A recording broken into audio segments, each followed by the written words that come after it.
Listo, vamos a empezar. A ver, jóvenes, ya subí el PPT, ¿lo pueden ver ahí en la pantalla? Profe, sí. Ya, perfecto, Sí, entonces se ve, empezamos la profe. clase. Ya, listo, empezamos la clase. Jóvenes, buenas noches, estamos en la semana 8 del curso de Historia, ya, y el tema que vamos a tratar hoy es desde el humanismo y Renacimiento hasta la formación del Estado moderno en Europa. Ya, vamos a ver temas como, por ejemplo, el humanismo, el Renacimiento, la reforma de Lutero en el siglo XVI, las guerras de religión. Luego vamos a ver también la contrarreforma, ¿no?, que hizo la Iglesia Católica para contrarrestar a Lutero. Y luego de eso vamos a ver los viajes de exploración que hicieron los europeos para llegar a la India y descubrir nuevos territorios, y la formación de los imperios coloniales, ¿no? La formación del Estado, ¿no? Las monarquías autoritarias absolutistas hasta el siglo XVII. ¿Ya? Muy bien, entonces vamos a empezar la clase de una vez. ¿Ya? En esta diapositiva, a ver, ahí, no, empecemos con el humanismo, ¿no? El humanismo es un movimiento intelectual e impulsado por la burguesía europea entre los siglos XIV y XVI. Este movimiento ideológico, literario y filosófico sentó las bases del pensamiento moderno en Occidente, ¿no? Sobre esto tengo que decir de que el humanismo es un movimiento intelectual, cultural, que va a desarrollarse paralelamente al Renacimiento, ¿no? Y tiene algunas características en común, ¿ya?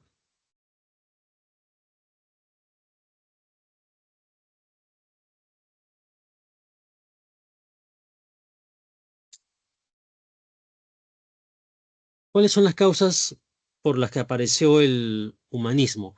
Primero, la prosperidad y autonomía de las ciudades italianas, es decir, que hay ciudades que son centros comerciales, marítimos, ¿no? Que prosperan, y aparte de Génova y Venecia, que fueron las primeras, también aparecen aquí Florencia y Roma, ¿no? Vamos a explicar con mayor detalle lo de Florencia en un rato más con la intervención de la familia Médicis que gobierna en esa ciudad. También está como causa el surgimiento de grandes centros educativos, universidades y academias, ¿no?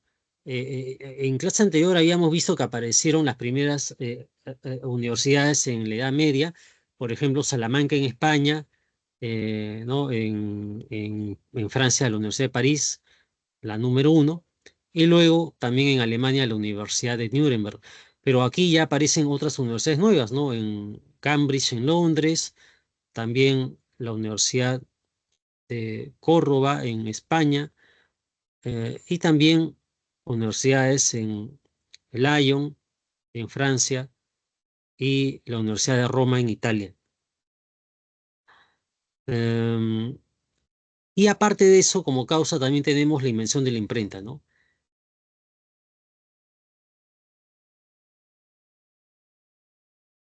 La imprenta fue inventada por Johannes Gutenberg, y el primer libro impreso fue la Biblia en latín, ¿ya?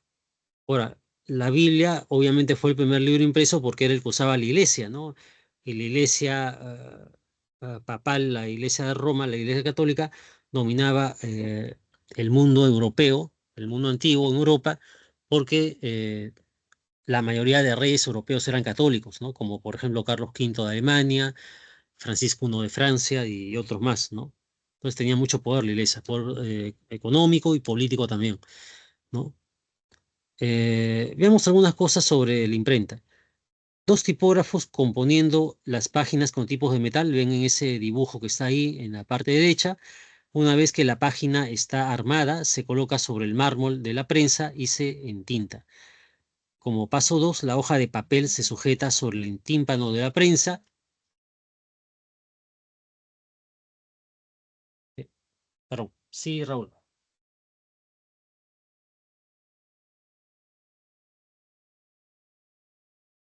Sí, San Martín Vázquez Juan, sí. Ok, ok, chao. A ver, continuamos. ¿No? En el punto 2 de esa imagen dice, la hoja de papel se sujeta sobre el tímpano de la prensa, ¿no? Como una especie de gancho ahí para que se sujete bien y quede bien impreso. Y luego en el punto 3 dice, la prensa se pliega sobre la página armada, ¿no? Y finalmente en el punto 4 con una palanca se hace bajar la prensa para que los tipos de metal impriman el papel, ¿no? ¿No? Y así se imprimían los papeles y se formaban los libros, ¿no? Ya se les pegaba ahí con cola caliente, ¿no? Am, en la imagen del lado izquierdo, ustedes pueden ver el detalle de un manuscrito que muestra una de las clases impartidas por el afamado William de Nottingham en la Universidad de Oxford o Cambridge, ¿no? Es una de las universidades que aparecen en esta época, ¿no? Del humanismo, siglo XIV.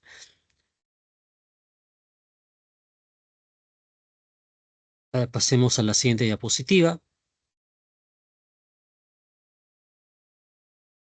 Bien, tenemos el Renacimiento, ¿no? Que como le dije hace un rato, va en paralelo al humanismo, ¿no? Y está muy relacionado al humanismo.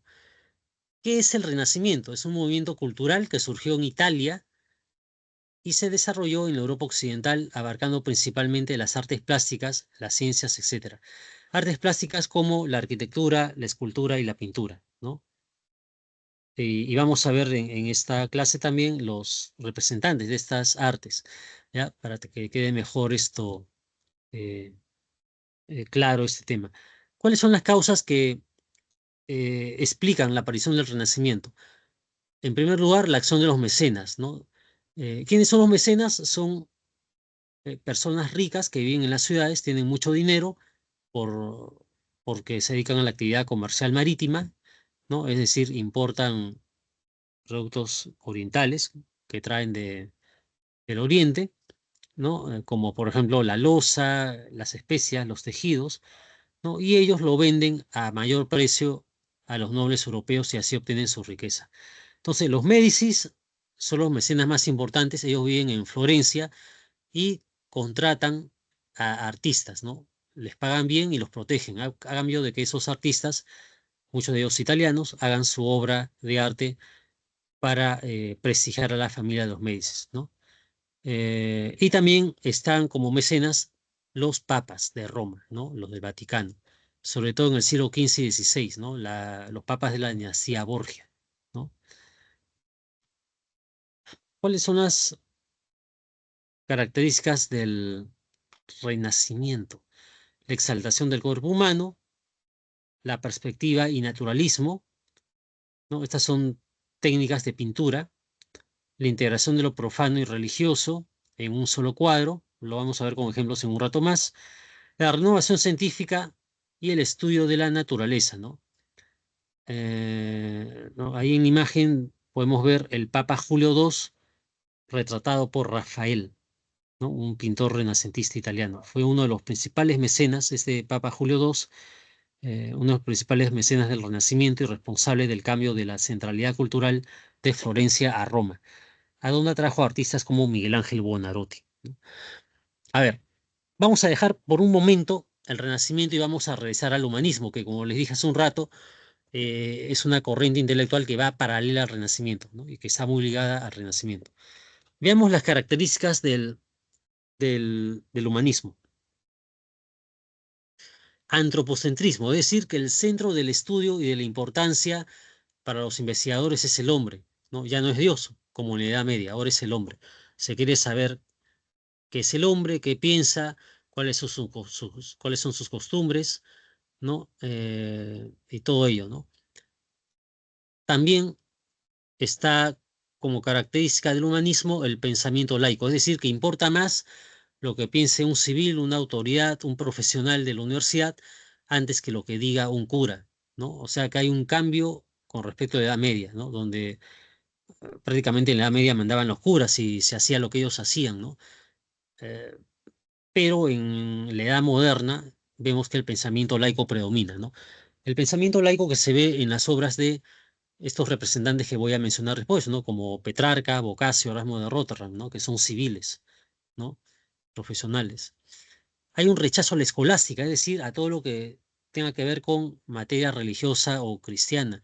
se rechazan los tratados de los curas, los estudios teológicos, ¿no? Son dejados a un lado y se prefiere más bien estudiar los nuevos libros que hacen representantes como Maquiavelo, Erasmo de Rotterdam, Tomás Moro, etcétera, ¿no? Que son tratados de filosofía y de política. Y otra característica es que se revalora la cultura greco-latina, es decir, que se toma importancia a la cultura griega y romana de la antigüedad, ¿no?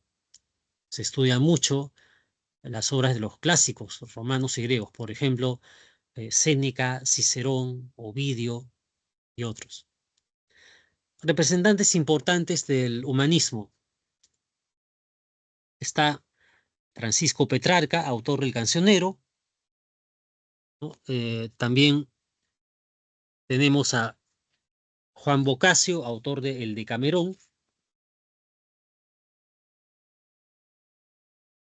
Tenemos también a Erasmo de Rotterdam con su obra Elogio de la Locura, ¿no? En esta obra, por ejemplo, Erasmo critica duramente algunos aspectos de la sociedad de su tiempo y particularmente critica a la Iglesia por las crisis que tiene en esos años, ¿no? La crisis moral, ¿no? Las divisiones, etcétera, ¿no? Los cismas que hubo en la Iglesia Católica. Luego tenemos también al famoso autor Nicolás Maquiavelo y su obra El Príncipe. Este Maquiavelo es considerado el creador de la ciencia política moderna. En su obra El Príncipe analiza las distintas formas de gobierno, los modos de llegar al poder y los modos de conservar el poder, ¿no? Una frase muy conocida de Maquiavelo es el fin justifica los medios. Es decir, que el gobernante, para mantenerse en el poder, debe, digamos, engañar, mentir, ¿no? Coimear, ¿no? O sea, hacer cosas que van incluso contra la ética y la moral con tal de permanecer en el poder y dominar a los otros, ¿no? En su material de clase justamente hay una lectura, ¿no? Un buen gobernante según Maquiavelo, ¿no? Voy a leer esta lectura rápidamente para que tengan una idea de cómo pensaba Maquiavelo, ¿no? Porque esta obra que escribe Maquiavelo el Príncipe lo hizo como un manual de consejo para el gobernante Médicis en Florencia. Leo. Surge de esto una cuestión: si vale más ser amado que temido o temido que amado. Nada mejor que ser ambas cosas a la vez. Pero puesto que es difícil reunirlas y que siempre ha de faltar una, declaro que es más seguro ser temido que amado. Porque de la generalidad de los hombres se puede decir esto, que son ingratos, volubles, simuladores, cobardes ante el peligro y ávidos de lucro. Mientras les haces bien, son completamente tuyos. Te ofrecen su sangre, sus bienes, su vida y sus hijos. Pues como antes expliqué, ninguna necesidad tienes de ello. Pero cuando la necesidad se presenta, se rebelan. No obstante, lo cual el príncipe debe hacerse temer, de modo que, si no se granjea el amor, evite el odio, pues no es imposible ser a la vez temido y no odiado. Y para ello, sobre todo, abstenerse de los bienes ajenos, porque los hombres olvidan antes la muerte del padre que la pérdida del patrimonio, ¿no? Entonces, ahí está claro lo que piensa Maquiavelo, ¿no? Sobre cómo enriquecerse en corto tiempo y mantener el poder. Otros representantes del humanismo son Tomás Moro, que fue canciller de Inglaterra bajo el reinado de Enrique VIII, su obra más importante, Utopía. Ahí relata la organización de una sociedad ideal. Y Antonio de Nebrija, considerado el primer español humanista, ¿no? Su obra más importante, Gramática Castellana.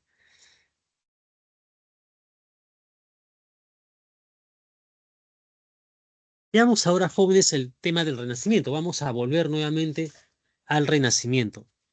¿Ya? Habíamos visto las causas, las características y su definición. Veamos ahora los representantes del Renacimiento, justamente en los periodos en que se divide el Renacimiento, ¿no? Está el 400, que dura en el siglo XV, cuya capital cultural es Florencia. Y luego vamos a ver también el tema del 500 en Roma, siglo XVI. Empecemos por el 400 en Florencia. Destacan los artistas Donatello, pintor y escultor, ¿no? Donatello, por ejemplo, hace con bronce la estatua de David, ¿no? David, el personaje de la Biblia, aquel rey de Israel que gobierna por voluntad de Dios, ¿no? Y que se enfrenta a Goliat, ¿no? No sé si ustedes han leído la Biblia. El David que dice la Biblia cómo es un David menudo, joven, delgado, ¿no? De buena apariencia, pero delgado y frágil. En cambio, Donatello esculpe un David musculoso, ¿no? Desnudo, porque era el ideal de la belleza humana, el cuerpo desnudo, y ahí están entonces los valores clásicos romanos, ¿no? En esa escultura.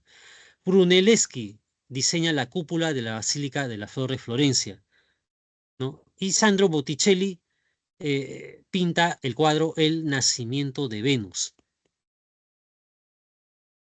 En el nacimiento de Venus se puede ver que Venus, una mujer hermosa y desnuda, sale de una concha de abanico, de una caparazón, de una concha marina, ¿no? Y está rodeada de arcángeles míticos de la Roma antigua que le dan un soplo de vida, ¿no? ¿No? Ahí se muestran entonces personajes de la época romana antigua, ¿no? Como estos arcángeles y la misma diosa Venus romana, la diosa del amor, pero también se ve algunos aspectos técnicos, ¿no? Como la técnica de la perspectiva y el claroscuro, es decir, que en la parte central del cuadro está luminoso la imagen, el retrato de esta Venus, luminoso y contrasta con los fondos del cuadro, que son más bien oscuros, donde están los arcángeles y los personajes míticos, ¿no? Eh, entonces es importante tener en cuenta esos detalles, ¿no? Veamos ahora a los artistas del Cinquecento en Roma, siglo XVI. Destacan Leonardo da Vinci, ¿no? Que es un pintor italiano muy famoso. Él pintó La Última Cena y también La Gioconda o Mona Lisa, ¿no? En su material de clase deben tener ahí ustedes justamente a la Mona Lisa, la Gioconda, ¿no? No sé si lo tenemos acá. A ver. Ajá, acá está, ¿no? Vean ustedes a la Gioconda o Mona Lisa al lado derecho, ¿no? Muchos estudiosos que han investigado este cuadro dicen que es el autorretrato del mismo pintor Da Vinci, ¿no? Pareciera que es una mujer, ¿no? Pero los estudiosos dicen que es el mismo Da Vinci. Vean ustedes el centro del cuadro, ¿no? El retrato de esta dama y luminoso en una parte central, mientras que el vestido es oscuro y el fondo del cuadro aparentemente es un bosque, un pantano, ¿no? También oscuro, ¿no? Es la técnica de la perspectiva y del claro oscuro, ¿no?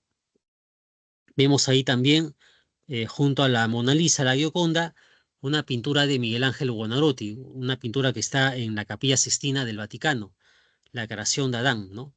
Vean ustedes cómo San Pedro, que representa a Dios, le extiende su mano a Adán, que está al lado izquierdo desnudo, un hombre atlético fornido, ¿no? La Biblia no dice que Adán era un hombre atlético y fornido. Lo pintan así, Miguel Ángel lo pinta así porque son los valores clásicos romanos antiguos que quieren ponerse en la pintura, ¿no? Para que sea bien visto el cuadro, ¿no? Ven ustedes también a otros ángeles alrededor de San Pedro, ¿no? Que está volando en el lado derecho, ¿no? Así que son los valores clásicos de la Roma antigua que se ponen de manifiesto en esa pintura, ¿no? Y también abajo vemos la Última Cena, un cuadro, una pintura de Leonardo da Vinci, ¿no? Ahí se puede ver a Jesús en el centro y a los apóstoles a los costados, ¿no? Reconociendo a su Señor, a Jesucristo, ¿no?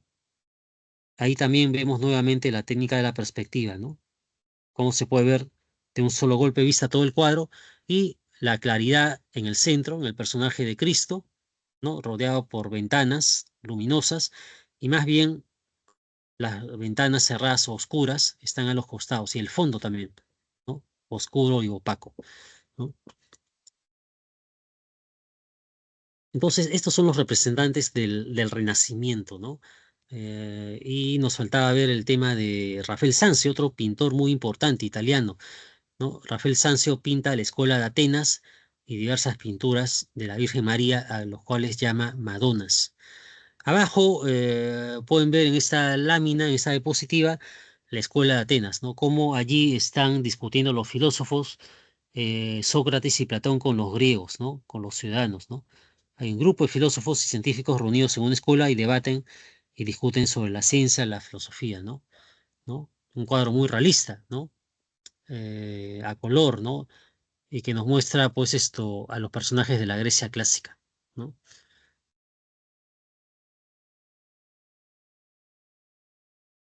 Volvemos a esta diapositiva, ¿no? Donde vemos am, al hombre, ¿no? Al hombre de Vitruvio, según Leonardo da Vinci, ¿no? Los pintores de esta época para pintar al hombre o esculpir al hombre musculoso, como lo hizo Miguel Ángel Buonarroti, siempre estudiaban el cuerpo humano, eran muy estudiosos del cuerpo humano. Y Leonardo da Vinci hace un diseño de la anatomía de un hombre, ¿no? Al cual le pone el hombre de Vitruvio. Y ahí se puede ver, por ejemplo, ¿no? Que el hombre mide lo mismo de la cabeza a los pies que de la punta de los dedos de una mano a la otra, ¿no? El cuerpo mide 4 codos, punta de la mano hasta el codo, y el espacio entre las piernas es un triángulo equilátero. El pie es la séptima parte del hombre, ¿no? En resumen, el redescubrimiento de las proporciones matemáticas del cuerpo humano del siglo XV lo hace Leonardo da Vinci en esta figura, ¿no? Y hay que tener en cuenta que, aparte de pintor y de crear diseños, Leonardo da Vinci también era inventor, ¿no? Y el primer diseño de un helicóptero lo hizo Leonardo da Vinci, ¿no? Entonces, este hombre era pues un artista dotado, ¿no? Tenía una mente muy creativa, ¿no?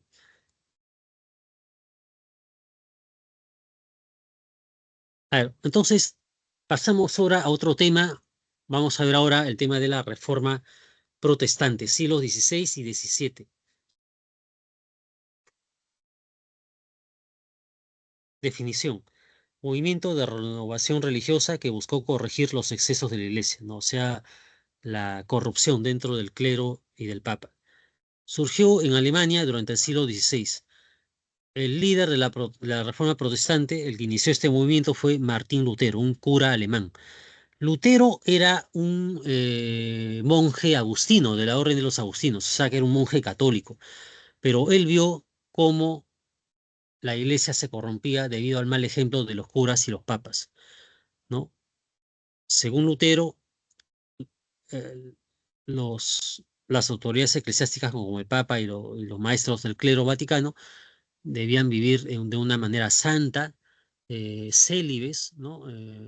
Y si tuvieran esposas, tener solamente una esposa, ¿no? Pero estos curas y el papa mismo no solamente tenían una esposa, sino tenían concubinas, amantes.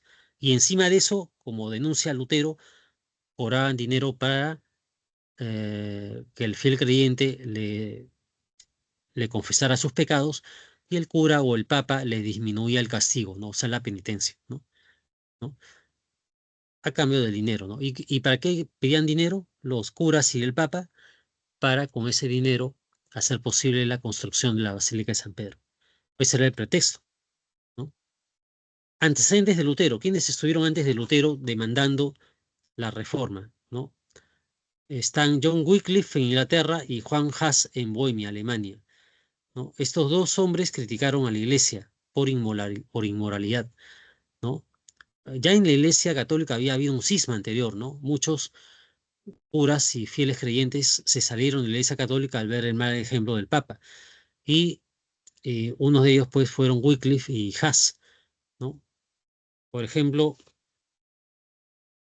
John Wycliffe tradujo la Biblia al inglés y sus seguidores fueron llamados los Lardos. Eran los primeros protestantes que hubo, ¿no? Los primeros en salir de la iglesia católica y seguir una iglesia evangélica distinta, ¿no? Y Juan Hus, por ejemplo, al criticar fuertemente a la iglesia católica y a la corrupción del Papa, fue capturado por la Santa Inquisición y fue quemado vivo en la hoguera por criticar la moral de la iglesia, ¿no? ¿Cuál fue el detonante de la reforma protestante? Como ven ahí, el Papa León X generalizó la venta de las indulgencias, ¿no? Es decir, los fieles católicos compraban las indulgencias para tener menos castigos por su pecado, ¿no? Causas de la reforma protestante: difusión humanista en Europa. fortalecimiento de las monarquías europeas y corrupción de la Iglesia, pero también excesivas riquezas y rentas eclesiásticas, ¿no? O sea, el cobro de dinero por las indulgencias, ¿no? A ver, leo lo que dice en la parte inferior de lo que dice detonante. La venta de las indulgencias consiste en la disminución de las penas temporales de los penitentes, pero no el perdón de sus pecados, ¿no? O sea, que el cura, el papa, se asegura de cobrar un buen dinero por disminuir los castigos, o sea, ser indulgente con el fiel católico que confiesa su pecado. Con ese dinero construye la Basílica de San Pedro, ¿no? Y entonces, este tipo de situaciones es la que denuncia Lutero, ¿no? Y finalmente Lutero se sale de la Iglesia Católica al no ser escuchado. Él quiso reformar la Iglesia Católica desde dentro porque era un monje católico, era un agustino, ¿no? Pero el Papa no quiso escucharlo y lo excomulgó, ¿no? Bueno, Lutero no quiso retractarse de sus ideas, ¿no? Fue expulsado, fue excomulgado. En la imagen de la izquierda vemos a Martín Lutero clavando sus 95 tesis en una puerta de la iglesia de Eisenach, donde él era monje, ¿no? Eh,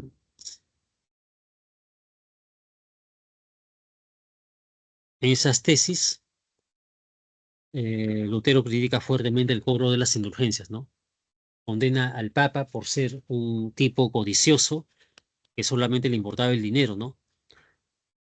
Y otra serie de cosas, ¿no? Lutero, aparte de esta crítica por la venta de indulgencias, también decía, por ejemplo, que no le correspondía a, a los papas ser autoridades, ¿no? O sea, Lutero no admite jerarquías eclesiásticas y además condena la idolatría, ¿no?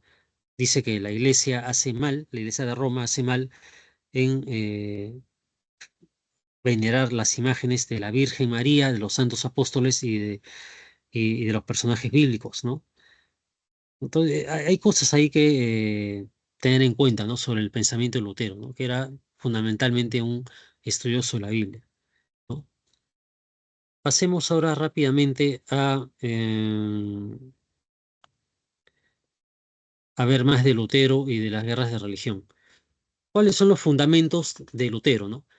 La fe en Cristo como única fuente de salvación. La Biblia única fuente de fe, ¿no? O sea, no admite Lutero los catecismos o las tradiciones romanas que el Papa esto escribe o pone en vigencia.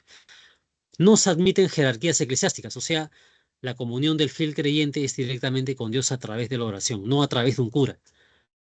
También rechaza el culto a la Virgen y a las imágenes, porque según Lutero eso es caer en él, en la idolatría, ¿no? Los sacramentos, según Lutero, los únicos válidos son el bautismo y la comunión. La eliminación del celibato sacerdotal, ¿no? Según Lutero, los cristianos verdaderos debían casarse y tener su mujer, ¿no? O sea, su única esposa, ¿no? Mientras que los papas se supone que eran célibes, ¿no? Los sacerdotes eran célibes, castos, pero en la práctica eran inmorales, ¿no? Como dije, tenían concubinas, amantes, eran adúlteros, etcétera, ¿no? Y finalmente, la reforma luterana establece la secularización de los bienes de la iglesia, es decir, que los bienes de la iglesia pasan a manos del Estado, no deben estar en manos del Papa ni del cura, ¿no? Dieta de Worms, a ver, el proceso que se le hizo a Lutero, la dieta de Worms. En esta dieta, Carlos V, rey de España, que era un católico fervoroso y amigo del Papa, le exige a Lutero que se retracte de sus ideas y de su pensamiento. Y Lutero se niega, y por eso es rechazado y excomulgado en la dieta de Worms, ¿no? Luego viene la dieta de Spira. Bueno, lo voy a leer acá en el material, no está en la diapositiva. La dieta de Spira, 1529, los luteranos protestan contra las resoluciones emanadas del Papa y surge el apelativo de protestantes contra los seguidores de Lutero.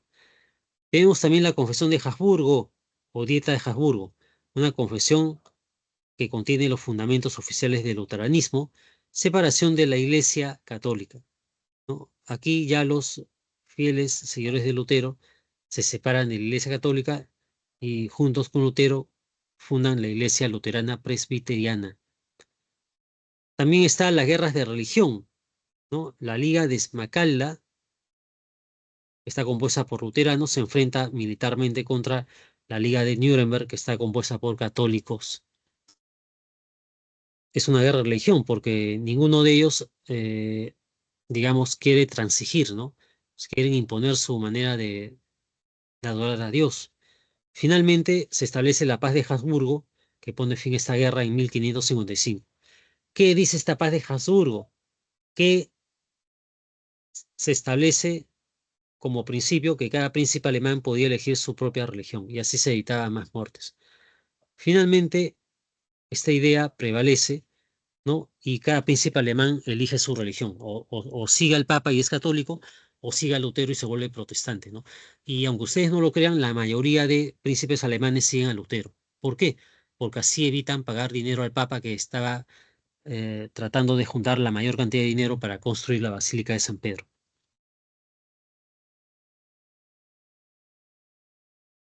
A ver, pasemos ahora rápidamente a la siguiente diapositiva. Veamos a los otros protestantes. Tenemos a Juan Calvino, autor de la obra La institución de la religión cristiana. Este Calvino es un protestante que a la vez es gobernante de Ginebra, una ciudad de Suiza, ¿no? Llevó las doctrinas de Lutero a la intolerancia y la intransigencia, o sea, fue un radical luterano, ¿no? Y persiguió a mucha gente, ¿no? También estableció la predestinación divina, es decir, que según Juan Calvino, que era un teólogo, según él, habían personas que nacían para ser salvas y habían nacido personas también que hayan sido destinadas al infierno, o sea, a la condenación eterna, ¿no?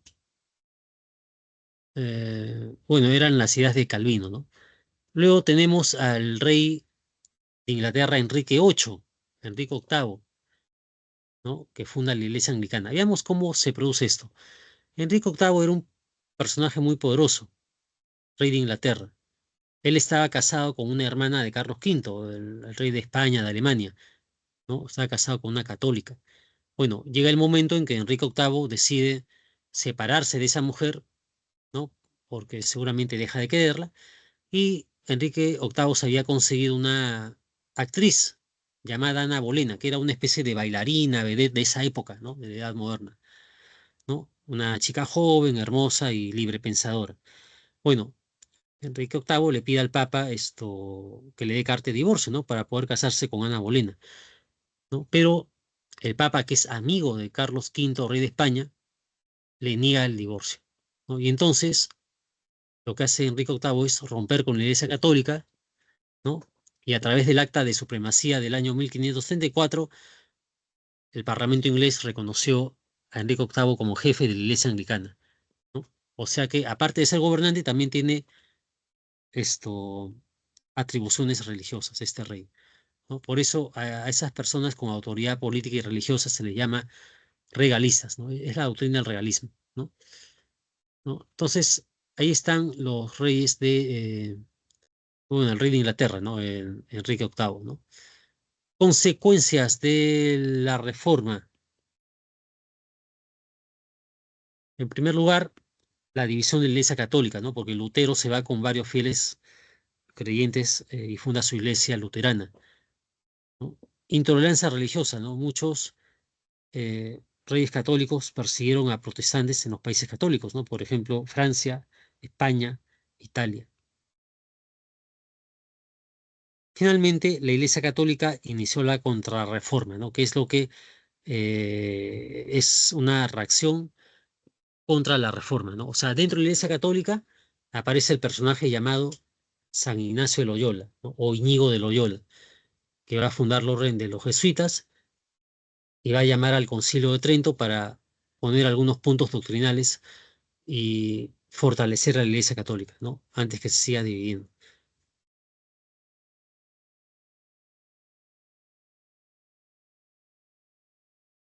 ¿no? Así que estas son las consecuencias más importantes de la reforma, ¿no? También el tema de que la Biblia se difundió en lenguas locales, ¿no? Es lo que quería Lutero, ¿no? Se difunde la Biblia en idiomas como el español, el francés, el italiano, el alemán, ¿no? Y así cualquier ciudadano, cualquier varón, mujer, tiene acceso a leer la Biblia y no esperar a que el cura le predique o le pueda engañar, ¿no? Diciendo cosas que no son correctas.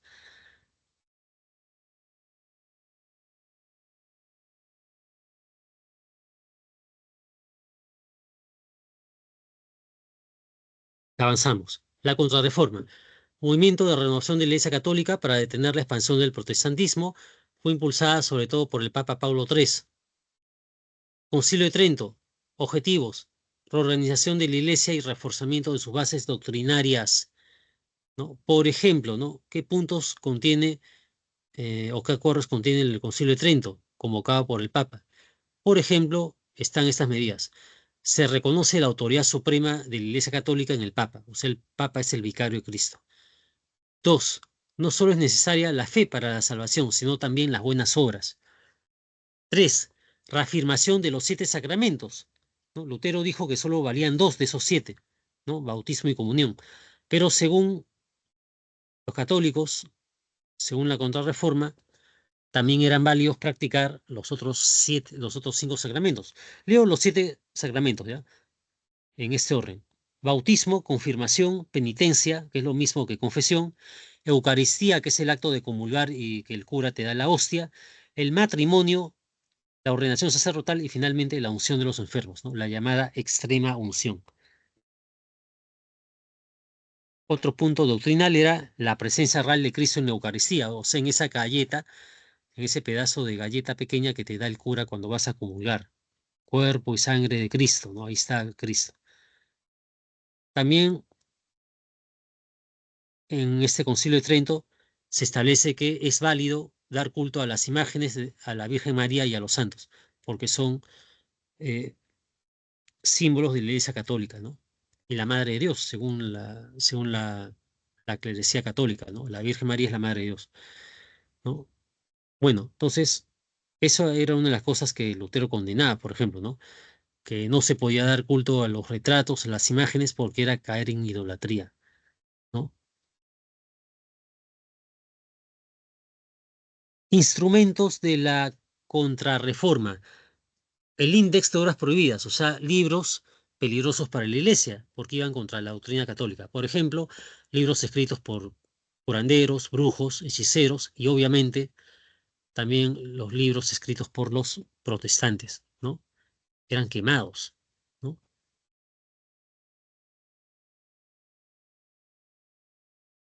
También está la Inquisición romana. Se crea el Santo Oficio de la Inquisición para juzgar y castigar a los herejes. ¿Quiénes son los herejes? Los herejes son como Lutero, según la Iglesia Católica, ¿no? Es decir, un personaje que va contra la doctrina católica, ¿no? Y merecían la muerte. A través del auto de fe, la Inquisición romana castigaba con la muerte a los herejes por apartarse de la Iglesia Católica. Pero además también otro objetivo de la Inquisición era castigar a los que faltaban contra la moral católica, ¿no? Es decir, por ejemplo, a los que en la calle tenían conductas homosexuales, prostitutas, bisexuales, ¿no? A los delincuentes, ¿no? O sea, a todo aquel que faltaba contra la buena conducta católica, ¿no? ¿No? Entonces, ¿qué hacían con estos homosexuales, prostitutas, lesbianas y demás?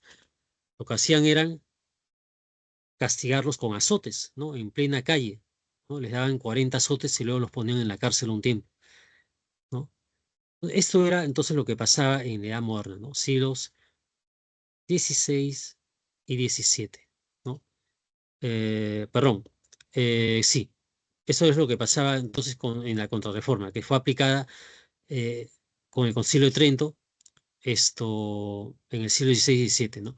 Pero por último falta un instrumento más, la creación de la Compañía de Jesús, fundado por Ignacio de Loyola, el famoso San Ignacio de Loyola, creador de la orden jesuita. Su objetivo fue restablecer la autoridad del Papa. Características de esta orden de los jesuitas: intensa labor educativa y evangelizadora, ¿no? Y también establece el voto de obediencia al Papa, ¿no?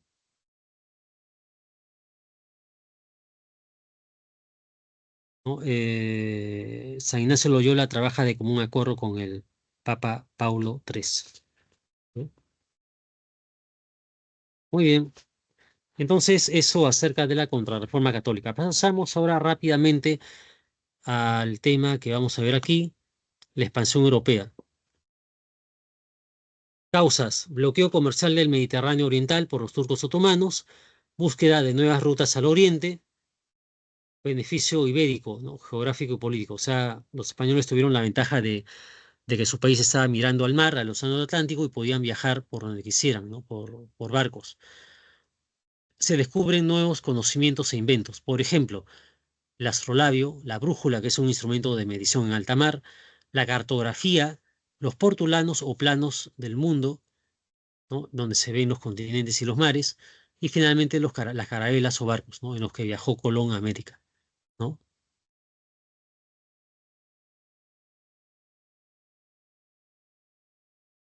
Todas estas causas hicieron de que se facilite la exploración de nuevos territorios, tratando de buscar nuevas rutas hacia el oriente. Y así Colón llegó a América, los portugueses llegaron al Asia, ¿no? ¿No? Por ejemplo, hay un mapa aquí que dice el mundo de Claudio Ptolomeo, ¿no? Grabado por Johannes Titzer en 1482. ¿No? Ptolomeo y la iglesia creían que el mundo era plano, que la Tierra era plana y que la Tierra terminaba en el Océano Atlántico donde se pierde el horizonte. Más allá había un gran abismo, según ellos, o habían monstruos o cosas así, ¿no? Era la idea que había en la época de la Edad Media, ¿no? Pero con los viajes de exploración geográfica, esto se va a acabar con esas antiguas creencias, ¿no? Veamos las exploraciones portuguesas. En el contexto, la fundación de la Escuela Náutica de Sagres, creada por el infante Enrique el Navegante.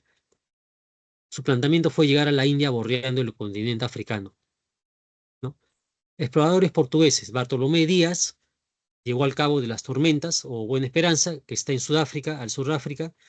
Vasco de Gama, un piloto portugués, llegó hasta Calicut, India, luego de haber bordeado África, llegar al Cabo de Buena Esperanza, pero él siguió, dobló el Cabo de Buena Esperanza y atravesó el Océano Índico y llegó a la India, a Calicut.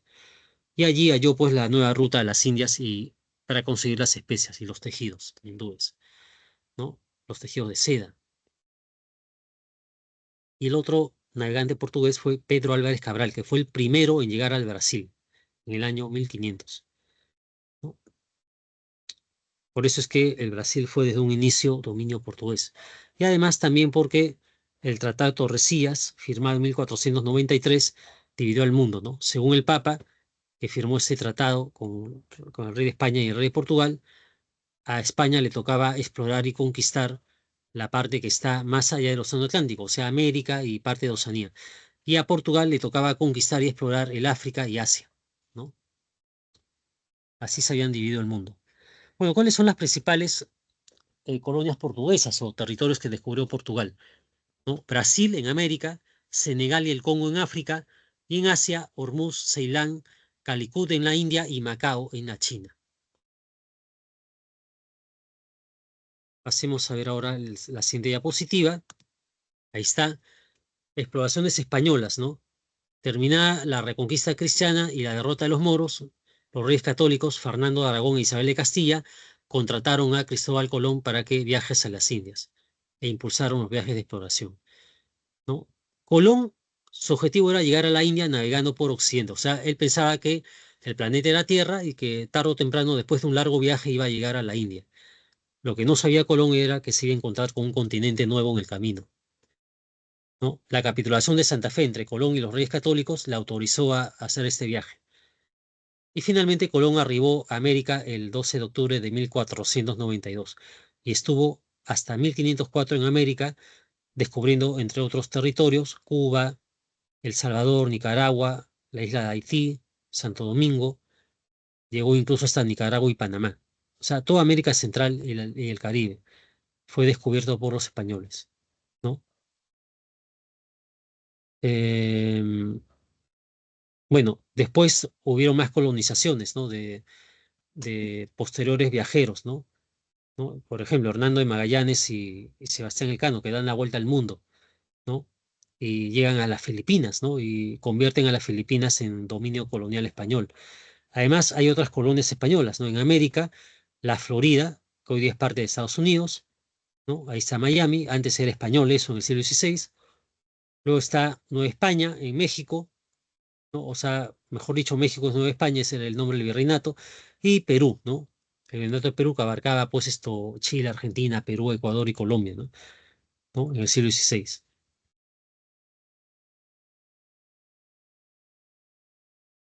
¿no?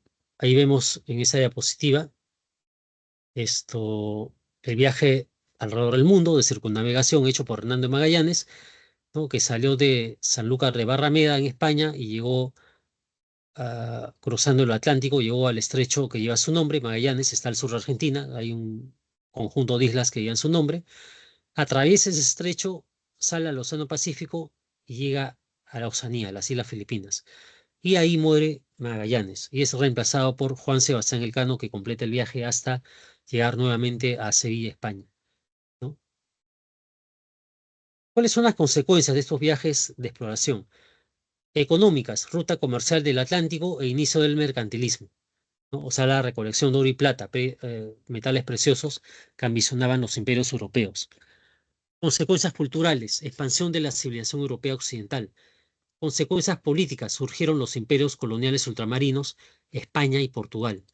Y en consecuencias sociales, el enriquecimiento de la burguesía comercial, el mestizaje, ¿no? Porque los españoles que llegaron al Perú sin mujer española, se llegaron a las indígenas mujeres y tuvieron hijos, ¿no? Y así nacieron los mestizos. Y finalmente, la crisis demográfica en América, ¿no? ¿Por qué? Cae la población, muere mucha población indígena porque los españoles traen enfermedades como, por ejemplo, la viruela, la gripe, el sarampión, la rubiola y la peste, que ocasionan millones de muertos, ¿no? Eso debilitó, de hecho, al imperio incaico y eso facilitó a Pizarro que conquiste el Perú.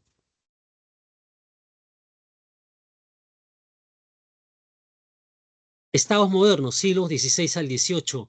El absolutismo, sistema de gobierno basado en la concentración del poder político, económico, militar y religioso en manos del soberano. Causas: ruina de la nobleza feudal, aparecen más bien hombres que se ponen al servicio del rey, muchos de ellos eran nobles de la Edad Media, ¿no? Y se fortalece la monarquía, se fortalecen los reyes, ¿no? Que tienen ingresos económicos por el mercantilismo, ¿no? Características, ¿no? Se somete la nobleza a los reyes, se expande la burocracia, es decir, los servidores del rey, ¿no? Funcionarios públicos, gobernantes de provincias, etcétera. Y también se crean ejércitos permanentes para hacer la guerra contra los enemigos, ¿no? Además de eso, se establece una serie de personajes como los diplomáticos para evitar que hayan guerras, ¿no es cierto?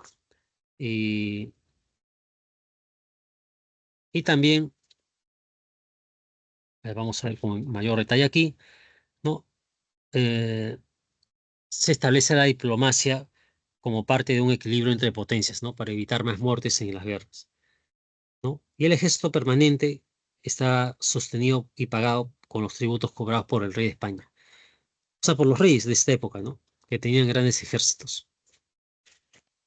Eh, Principios explican la formación de los estados modernos. Principios. Veamos cuáles son. Tenemos, por ejemplo, el regalismo, ¿no? El regalismo es la preeminencia del rey que gobierna sin límites, especialmente en materia religiosa, ¿no? O sea, puede legislar en asuntos religiosos y ser jefe de la iglesia también. El centralismo, concentración de los poderes del Estado en un solo rey, ¿no? O sea, el rey tiene atribuciones ejecutivas, legislativas y judiciales. Y providencialismo, el rey gobierna por designio de Dios. Aquí tenemos que ver a los teóricos que sostienen el providencialismo. Jacques Bossuet dice que el rey posee el origen divino, es decir, que Dios faculta al rey para que gobierne a la población que es inculta e iletrada. Y Thomas Hobbes, en su obra El Leviatán, plantea ceder la libertad y derechos a la población en manos de un monarca fuerte, un rey que va a gobernar con sabiduría a la población vulgar e iletrada, ¿no? ¿no? Eso es más o menos los fundamentos del absolutismo. Y terminamos con esta última diapositiva sobre la monarquía española y la monarquía francesa. Auge de la monarquía española con los reyes Carlos I o de España o Carlos V, que son lo mismo, era el mismo emperador, Carlos I de España y Carlos V de Alemania. Y posteriormente gobernó su hijo Felipe II. Ambos eran emperadores de la dinastía de Habsburgo, Austria. Carlos I o Carlos V de Alemania fue aquel que autorizó la conquista de México a Hernán Cortés y autorizó la conquista del Perú a Francisco Pizarro. Además, se enfrentó militarmente a Lutero, ¿no? En las guerras de religión, ¿no? Y Felipe II fue el emperador español que obtuvo la victoria sobre los turcos en la batalla de Lepanto, ¿no? Un combate en el cual derrotó a Solimán el Magnífico e impidió que los musulmanes invadieran España. En esa batalla, el famoso escritor español Miguel de Cervantes Saavedra pierde un brazo y es llamado el Banco de Lepanto. Además, Felipe II ordena también eh, la creación de la Armada Invencible, una escuadra naval española que fue con dirección a Inglaterra para hacer la guerra a los ingleses, pero tuvo mala suerte porque esta Armada Invencible fue destruida por el temporal, por el clima que había en el Canal de la Mancha, que era muy frío y con tormentas, ¿no? Felipe II también un tiempo fue rey de Portugal, ¿no? Aparte de ser rey de España, ¿ya? Entonces, estas son características de este Felipe II. Vemos ahora a la monarquía francesa, ¿no? Veamos al rey Luis XIV. En la monarquía francesa, en ese periodo del siglo XVII y XVIII, se da la guerra a los 30 años, que consolidó la hegemonía francesa en Europa, ¿no? Luis XIV, el rey Sol, ¿no? Centralizó el poder político y administrativo en su mano, es decir, que él legislaba en materia política y ejecutaba también lo que él creía conveniente, ¿no? Por ejemplo, durante su gobierno construyó el Palacio de Versalles y estableció una política mercantilista, eh, para lo cual encargó al ministro Jean Colbert que aumente los impuestos, las rentas y elabore un modelo económico proteccionista francés, ¿no? Y además, como ustedes deben saber, este Jean Colbert estableció el mercantilismo como actividad económica principal de Francia, es decir, recolectar de sus colonias oro y plata para enriquecer las arcas del rey, ¿no? Y con ese dinero juntado con el oro y la plata, pagar a los ejércitos, a los diplomáticos y a los cortesanos, ¿no? Aquellos que asesoraban al rey. Muy bien, jóvenes, entonces, esto relativo a la clase de hoy, ya esto habría que finalizar hablando también del tema de las ciencias y las humanidades, ¿no? Ahí se puede ver que hay descubrimientos importantes, ¿ya? Voy a leer lo que dice en el material, ¿no? Para ir terminando esa parte. En astronomía, Nicolás Copérnico estudia los astros y elabora la teoría heliocéntrica, por la cual establece que el Sol es el centro del sistema lácteo y la Tierra y los demás planetas giran alrededor del Sol, ¿no? Antiguamente los curas y la iglesia decían que la Tierra era el centro del sistema lácteo y que el Sol y los demás planetas giraban alrededor de la Tierra, ¿no? Bueno, Johannes Kepler demuestra matemáticamente la teoría de Copérnico, que tiene razón, y Galileo Galilei también afirma lo dicho por Copérnico, ¿no? Y Galileo Galilei tiene la frase que dice, y sin embargo se mueve, es decir, aludiendo a que el planeta Tierra se mueve alrededor del Sol y también sobre su mismo eje. De esta época también, siglo XVI-XVII, es el inglés Isaac Newton, que descubre la ley de la gravedad. En medicina, el médico Vesalio estudia el cuerpo humano y elabora el primer plano anatómico del hombre. Y en filosofía aparecen dos importantes filósofos, René Descartes, que introduce el método del racionalismo, que por medio de la razón se puede investigar la ciencia, y Francis Bacon, que establece el método del empirismo, por el cual, a través de la experimentación y las prácticas de laboratorio, se puede hallar la verdad científica. Muy bien, jóvenes, entonces con esto hemos acabado y ahora vamos a pasar rápidamente a los ejercicios de clase. Pregunta 1.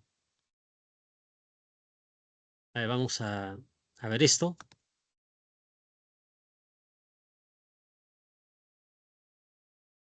Listo. Pregunta 1, jóvenes. A partir del siglo XV, en algunas ciudades italianas, surgió un renovado interés por las letras y estudios de la antigüedad, a partir de las cuales los artistas y pensadores humanistas buscaron comprender el mundo y el hombre. En relación con ello, los humanistas se caracterizaron por, a ver, a ojo de buen estudiante, ¿cuál de estas 5 alternativas, cuál de ellas es la correcta? A ver, está fácil, ¿ah?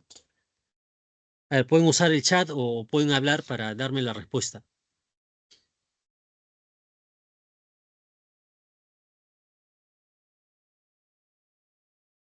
¿La C? No, no, no, no. Ah, no, sí, sí, es cierto, la sé. Aprender el latín, griego y hebreo para estudiar las obras clásicas. Es decir, se estudia las obras clásicas griegas y romanas para saber qué aconteció en esa época e imitar la cultura de ellos, ¿no? Las artes, las ciencias.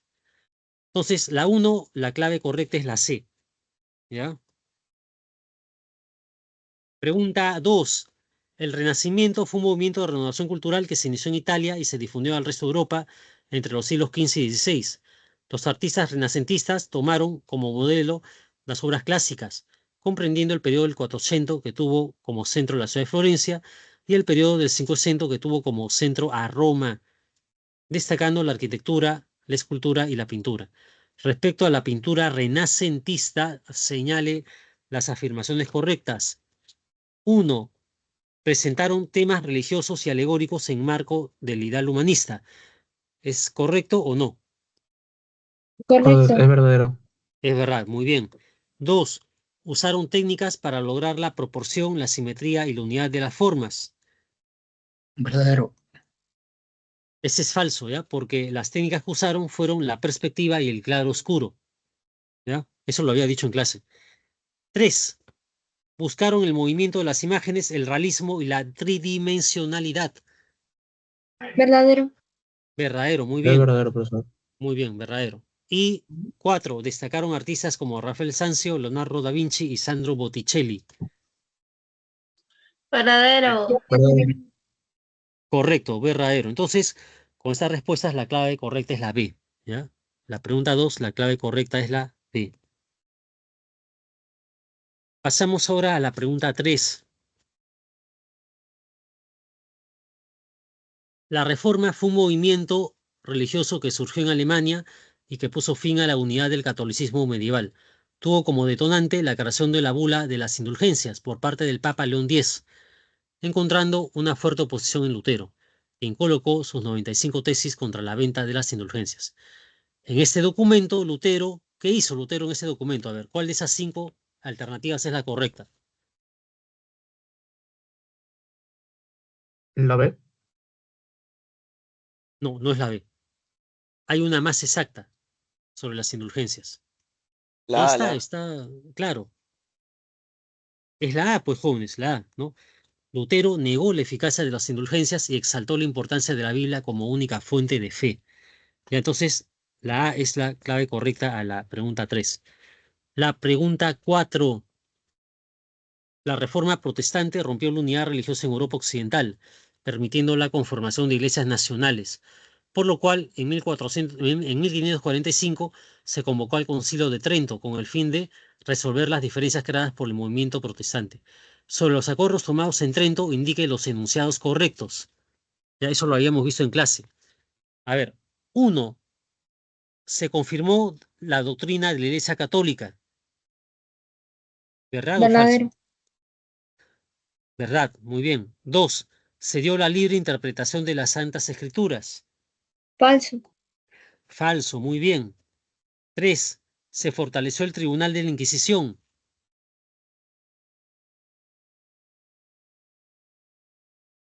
Ese es verdadero, porque fue la Contrarreforma la que creó ese tribunal para perseguir a los herejes. ¿Ya? 4. Se llegó a elaborar el índice de libros prohibidos. Verdadero. Verdadero, muy bien. Entonces, con esas respuestas, 1, 3 y 4 son verdaderas. La clave correcta es la E, a la pregunta 4. 5, la última pregunta. En el siglo XV, España y Portugal iniciaron las primeras expediciones debido al apoyo de su Ahí hay que poner una de las alternativas, siendo los puertos de Cádiz y Lisboa parte de las rutas comerciales más importantes. Los portugueses exploraron la costa occidental de África patrocinados por, siendo, ahí también hay que poner algo, ¿no? Un nombre, siendo este navegante el primero en llegar a la India, ¿no? Bueno, eso está fácil. A ver, recuerden lo que vimos con el tema de los viajes Mm, exploratorios. ¿Cuál es La la D sería, alternativa profesor. correcta? La E. No es la E. La D. La D La es la D. correcta. La D de dedo es la correcta, jóvenes, ¿ya?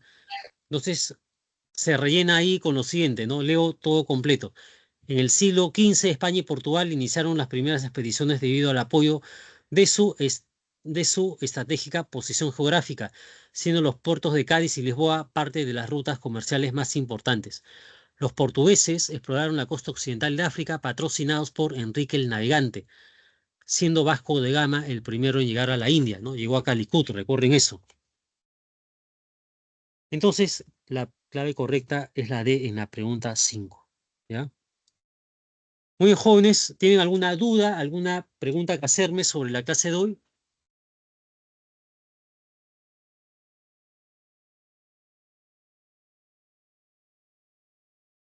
No, profesor. No, claro. Muy bien, muy bien. Entonces, creo que con esto hemos terminado la clase.